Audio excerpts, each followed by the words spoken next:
Okay.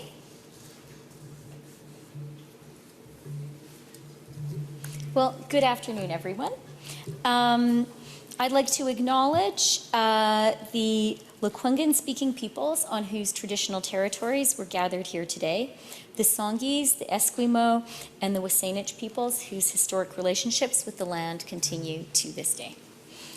I am so glad to be here in Victoria today with our friends from Townline Homes. It's been really exciting for me to see our government's plan in action and to see the incredible work that's been done here at Hudson House, which is a beautiful new apartment building right here in the heart of incredible downtown Victoria. Before saying a few more things about housing, I'd like to highlight some encouraging economic news. Inflation in Canada fell to 2.9% in January. That's down from 3.4% the month before and down from its peak of 8.1%. This is real progress and a return to the Bank of Canada's target range. That's great news for all of us, including the people responsible for this apartment building, people who are trying to get financing to build more homes faster. Thanks to the hard work of Canadians and Canadian businesses, Canada added 41,000 jobs in February. That was more than double market expectations. Today, 1.2 million more Canadians are working compared to before the pandemic. Wage growth has outpaced inflation for the past 12 months for the past year. Real wages, that means wages after accounting for inflation, are now higher than they were just before the pandemic. Real GDP grew 1.1% last year. That's more than triple what was forecast, and it means last year we avoided the recession that many had thought was inevitable. Private sector economists are now predicting that Canada will have a soft landing from all of the incredible and wrenching turbulence of COVID and what followed. And last Friday, DBRS reaffirmed Canada's AAA credit rating with a stable outlook. That is a powerful proof point of our government's fiscally responsible approach.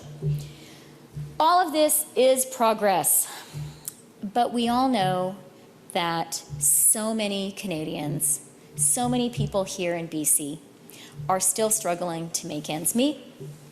They're struggling to juggle their bills at the end of the month. They're struggling to find a nice, affordable place to rent or to buy that first home. And they're struggling to feel confident about their future. That's why we know that we have a lot more work to do to help unlock a brighter future for everyone in our amazing country, in this beautiful province. And that's why our government is working every single day to build more homes faster and to make life more affordable for Canadians and their families. And that's where Hudson House comes in. There are 245 rental homes at Hudson House, and 227 of these homes are for people with low and middle incomes. There are also 39 specially designed accessible units for people with disabilities. And people are living here right now. Hudson House is a great place to live with thoughtfully designed apartments. I really enjoyed looking through a couple of them. And great amenities for residents. We are in the kind of kitchen living room, and their families to enjoy, including a clubhouse, a gym, and a picnic area. It's a wonderful example of what great purpose-built rental looks like, a real community that enhances the quality of life for its residents. And that's why I'm so glad that our government supported the construction of these apartments with a $100 million investment through the Apartment Construction Loan Program. The Apartment Construction Loan Program is an essential source of support for purpose-built rental across Canada. We topped it up with $40 billion additional dollars in the fall economic statement because this is a program that makes the math work for builders, like the people who built this great apartment building, And it makes it possible for builders to build purpose-built rental communities like this one. We're seeing right now what that federal government money can do, what that money is already doing here in Victoria and across Canada. In fact, the program has supported 2 more rental buildings nearby. One is just a few blocks away on Fort Street, called the Sawyer Block, which has 60 rental apartments. And the other is in Cook Street Village with 47 rental apartments. Our government invested over $34 million for those 2 buildings, and families are living there right now. Through the apartment construction loan program, we will also be offering low-cost loans to post-secondary institutions like the University of Victoria, the University of BC, and Simon Fraser University, so that they can build more student housing on and off campus. This will help more students to find the housing that they can afford close to where they study, and at the same time will mean that there are more homes available for those who live in those same communities year-round. We're building more rental homes across BC too. Last month, the Prime Minister announced that our government is working with Premier Eby to build a minimum of 8,000 to 10,000 new homes through the BC Builds initiative. Our government is investing $2 billion in this initiative through the apartment construction loan program. That is a significant contribution from the federal government that will get those homes through BC Builds built faster. I'm looking forward to seeing Premier Eby later this afternoon, and I'm sure we're going to be talking about how we can work together to build more homes faster and to make housing more affordable for people here in BC. The Premier and his government are doing really ambitious and exciting things on housing, and I'm looking forward to continuing our really constructive collaboration in that space. A lot of the ideas that we have discussed first in BC have not only been really helpful for people here in BC, but we've been applying them across the country. Les logements que l'on trouve ici à Hudson House sont exactement le type de logement dont Victoria a besoin et dont le Canada a besoin. Notre gouvernement le sait et c'est pourquoi notre plan économique est axé sur la prise des mesures concrètes pour construire plus de logements plus rapidement. C'est aussi pourquoi nous supprimons la TPS sur les nouvelles constructions locatives afin d'éliminer les obstacles à la construction de logements. We're cracking down on foreign ownership of Canadian housing.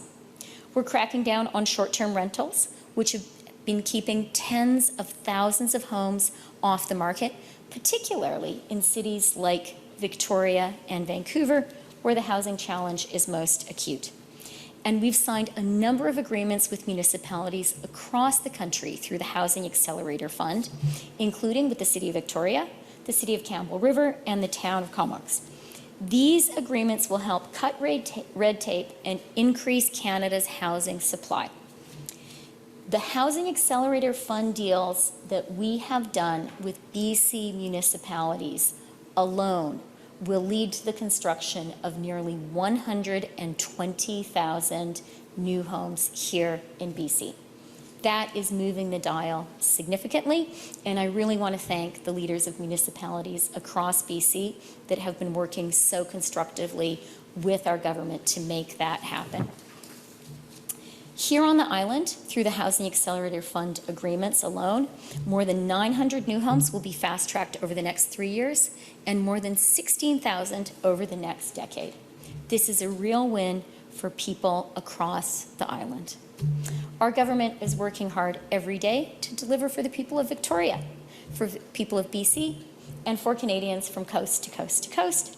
And the great apartments that I saw in this building are a wonderful example of our economic plan in action. So I do want to thank everyone who worked so hard to build these apartments. I want to thank, I think, is Paolo here? He's the building manager. Hi, Paolo. I want to thank Paolo, who, it was really clear in the conversation with him how hard he works to build a community for the people who live here. Thank you very much. Paolo, Rick, Patrick, looking forward to you guys building even more homes faster here in Victoria and across BC. Merci beaucoup et je suis prête à répondre à vos questions. All right, it'll be one question, one follow-up. There is a microphone just over there for interested journalists. Please just state your name and your outlet. Alors, donc, quand ça période de questions, ce sera une question et une question en suivi. Veuillez juste noter votre nom et votre média. Sure. Thank you for taking my question, Minister. Really nice building, but I have to switch. And can you tell me your name and where you're? Oh, Mira Baines from CBC. Okay, hi. Hi. I'll have to shift topics to Haiti. What was decided in the incident response group meeting? You said that you won't put Canadian soldiers or police back in Haiti, so what can you do? Okay, well, thank you for the question. And I'm going to point to a really important conversation that the Prime Minister had yesterday with the Prime Minister of Jamaica. And I do want to thank Jamaica for its partnership with Canada and its important leadership in the Caribbean. After that conversation, the Prime Minister put out a statement making clear Canada's position. He said that Canada will continue to support the work of the Haitian National Police and our partners in the Caribbean to work under the UN-sanctioned mandate to work to establish security in Haiti. The two Prime Ministers also agreed that we will continue to work together to support the people of Haiti, very much working with our partners in CARICOM, in the Caribbean, to support the reaching of a political consensus in Haiti that will allow the holding of free and fair democratic elections and the reestablishment of democratic security in Haiti. Et maintenant, je peux répéter la réponse en français, si vous voulez. OK. Hier, le Premier ministre a eu une importante conversation avec le Premier ministre de la Jamaïque. La Jamaïque est un important leader dans la région et un partenaire extraordinaire pour le Canada. Après cette conversation, le Premier ministre a souligné quels sont les points les plus importants pour le Canada en ce qui concerne l'Haïti. Premièrement, le Canada continue d'appuyer le travail des polices de Haïti et de nos partenaires du Caraïbe pour la restauration de la sécurité sur le mandat des Nations Unies. Le Premier ministre du Canada et le Premier ministre de la Jamaïque ont aussi discuté notre but. Et c'est de travailler avec le peuple haïtien pour trouver un consensus politique en Haïti qui permettra les élections démocratiques et qui permettra la restauration d'ordre et de sécurité démocratique en Haïti. Merci. Merci.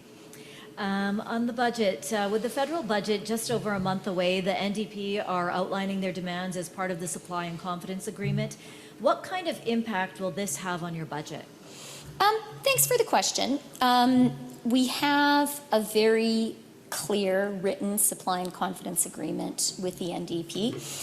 It's important because we need their support to pass money bills, to pass budget measures. The agreement itself was carefully worked out, and we have some very effective, constructive working groups on working through the specifics of that agreement. No surprises. All right, prochaine question. Next question. Yeah, thank you. I'll take it. Hi, good afternoon. Wolf Deppner, Black Press Media. Last fall, Premier David Eby expressed some frustration about the level of support from Ottawa. He said that Ottawa hasn't shown up yet when it comes to some issues around housing, transportation, and so on. And we're now in the middle of March, just before your government will table your budget. Is the Premier still right, or is he wrong about the level of support that BC is receiving from Ottawa? Okay, well, I'm not going to speak for the Premier. He is very capable of speaking eloquently for himself. What I will say is BC is an incredibly important part of Canada. This is, BC is one of the central pillars of our country, an engine for economic growth for the country. And the provincial government of BC is a really excellent partner for our government. We have a lot of values in common. And from my perspective anyway, we work very effectively with the province of BC. I am absolutely confident that the federal government is there to support the people of BC in the areas that matter. We are there supporting the people of BC when it comes to early learning and childcare, an area that the province was a leader in, and we have provided a lot more additional money to let the people of BC get to affordable early learning and childcare across the province faster. On housing, we are working closely with the province of BC. I talked about those Housing Accelerator Fund agreements with municipalities across the province. That's 120,000 new homes that are going to be built. We're very aware of the BC Builds program, which I think is accomplishing a lot. And that's why the Prime Minister was really glad to come here to do an announcement with Premier Eby about $2 billion from the federal government that are going into that program. I had a chance this morning quite by accident to run into your wonderful health minister on the way here. We were on the same helicopter. And that gives me a chance also to highlight really the extraordinary support that the federal government provided, working at that time with the health minister, with Premier Hogan, to provide $200 billion in healthcare support to the provinces and territories. So I really believe the federal government is there to support the people of Canada, whether it's healthcare, whether it's families and early learning and childcare, whether it is housing, and to support the people of BC. And I look forward to talking about all that with Premier Eby this afternoon. Follow-up if permitted, of course. A question regarding the budget, and one of the big points of contention that Premier Eby has brought up in the past was the sort of the differing support for different parts of the province when it comes to heat pumps, for example, and when it comes to rebates on various forms of fuel.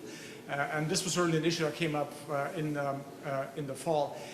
What, if any, update can you give on that particular file?